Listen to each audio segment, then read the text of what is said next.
नमस्कार, one India Hindi में आपका स्वागत है। मैं हूं आपके साथ मृदुल चंदेल। देश में कोरोना की दूसरी लहर का कहर धीरे धीरे कम हो रहा है। हालांकि संभावित तीसरी लहर की आशंका को लेकर तमाम तरह के एहतियात बढ़ते जा रहे हैं। भारत में फिलहाल कोरोना रोधी 3 वैक्सीन का इस्तेमाल किया जा रहा है। इनमें कोवैक्सीन, कोविशील्ड और रूस की स्पुतनिक वी शामिल है। इन सबके बीच भारत ने कोविड रोधी टीके की 75 करोड़ से अधिक खुराकें लगाने की ऐतिहासिक उपलब्धि हासिल कर ली है। वहीं वैक्सीनेशन को लेकर नीति आयोग के सदस्य और कोविड-19 टास्क फोर्स के प्रमुख डॉक्टर वी के पॉल ने कहा कि भारत पूरी वयस्क आबादी का टीकाकरण इस साल के आखिरी तक कर लेगा। वी के पॉल ने कहा कि वैक्सीन लेना या नहीं, इसकी झिझक अब लोगों के अंदर से खत्म हो गई है।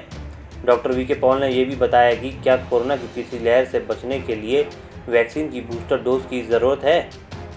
दरअसल डॉक्टर वी के पॉल ने बूस्टर डोज पर कहा, अभी बूस्टर डोज पर बहुत कम डेटा उपलब्ध है। कोवैक्सीन बूस्टर डोज की आवश्यकता को देखने के लिए एक रिसर्च कर रही है।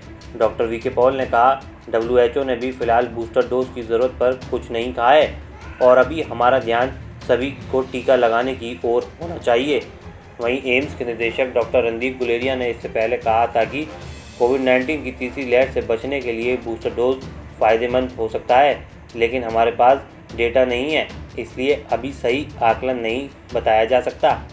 आपको बता दें, कोरोना की तीसरी लहर पर वी के पॉल ने यह भी कहा कि तीसरी लहर की भविष्यवाणी करना मुश्किल था, लेकिन पिछले रुझानों में देखा गया कि कैसे त्योहारी सीज़न के बाद मामलों में बढ़ोतरी हुई थी।